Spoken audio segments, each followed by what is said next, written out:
Memang perjanjian yang pertama juga mempunyai peraturan-peraturan untuk ibadah dan untuk tempat kudus buatan tangan manusia.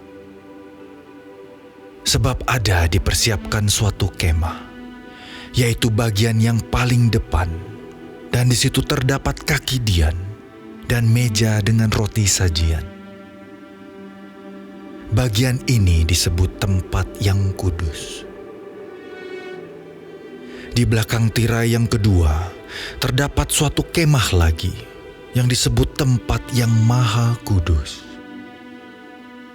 Di situ terdapat mezbah pembakaran ukupan dari emas dan tabut perjanjian yang seluruhnya disalut dengan emas. Di dalam tabut perjanjian itu tersimpan buli-buli emas berisi mana, tongkat Harun yang pernah bertunas, dan loh-loh batu yang bertuliskan perjanjian, dan di atasnya kedua kerup kemuliaan yang menaungi tutup pendamaian. Tetapi hal ini tidak dapat kita bicarakan sekarang secara terperinci. Demikianlah caranya tempat yang kudus itu diatur. Maka imam-imam senantiasa masuk ke dalam kemah yang paling depan itu untuk melakukan ibadah mereka. Tetapi ke dalam kemah yang kedua, hanya imam besar saja yang masuk sekali setahun, dan harus dengan darah yang ia persembahkan karena dirinya sendiri dan karena pelanggaran-pelanggaran yang dibuat oleh umatnya dengan tidak sadar. Dengan ini Roh Kudus menyatakan bahwa jalan ke tempat yang kudus itu belum terbuka selama kemah yang pertama itu masih ada. Itu adalah kiasan masa sekarang. Sesuai dengan itu dipersembahkan korban dan persembahan yang tidak dapat menyempurnakan mereka, yang mempersembahkannya menurut hati nurani mereka. Karena semuanya itu, di samping makanan, minuman, dan pelbagai macam pembasuhan, hanyalah peraturan-peraturan untuk hidup insani yang hanya berlaku sampai tibanya waktu pembaharuan. Tetapi Kristus telah datang sebagai imam besar untuk hal-hal yang baik yang akan datang. Ia telah melintasi kemah yang lebih besar dan yang lebih sempurna, yang bukan dibuat oleh tangan manusia. Artinya yang tidak termasuk ciptaan ini. Dan ia telah masuk satu kali untuk selama-lamanya ke dalam tempat yang kudus, bukan dengan membawa darah domba jantan dan darah anak lembu, tetapi dengan membawa darahnya sendiri. Dan dengan itu, ia telah mendapat kelepasan yang kekal.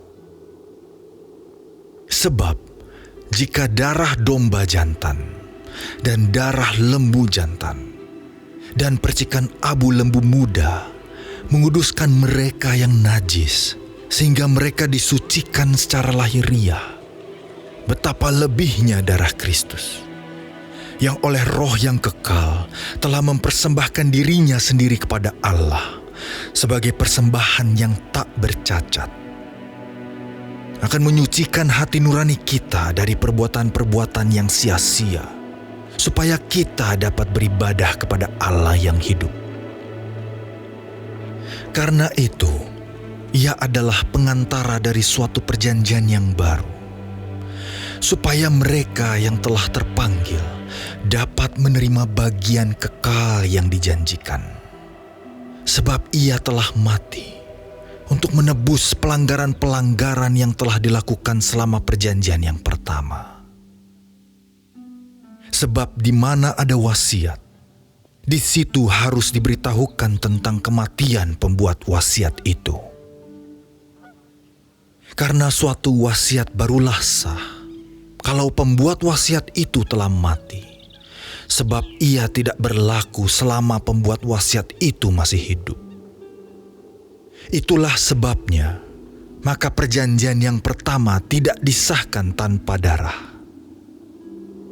Sebab sesudah Musa memberitahukan semua perintah hukum Taurat kepada seluruh umat, ia mengambil darah anak lembu dan darah domba jantan serta air dan bulu merah dan hisop, lalu memerciki kitab itu sendiri dan seluruh umat, sambil berkata, "Inilah darah perjanjian yang ditetapkan Allah bagi kamu."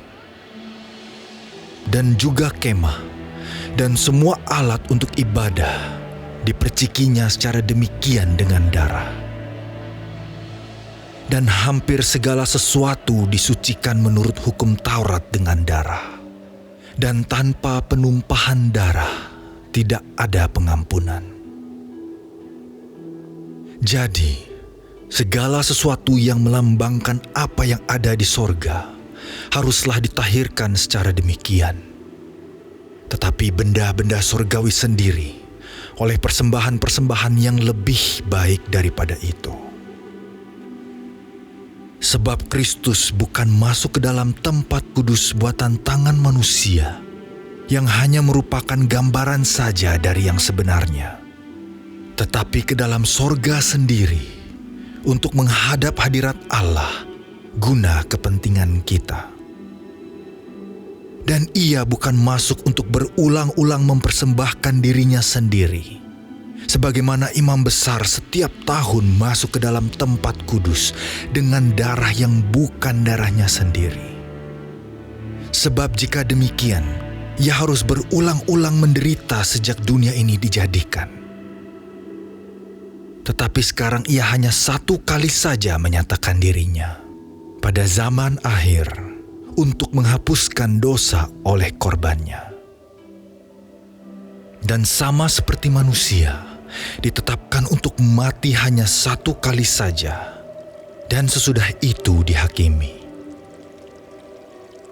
Demikian pula, Kristus hanya satu kali saja mengorbankan dirinya untuk menanggung dosa banyak orang.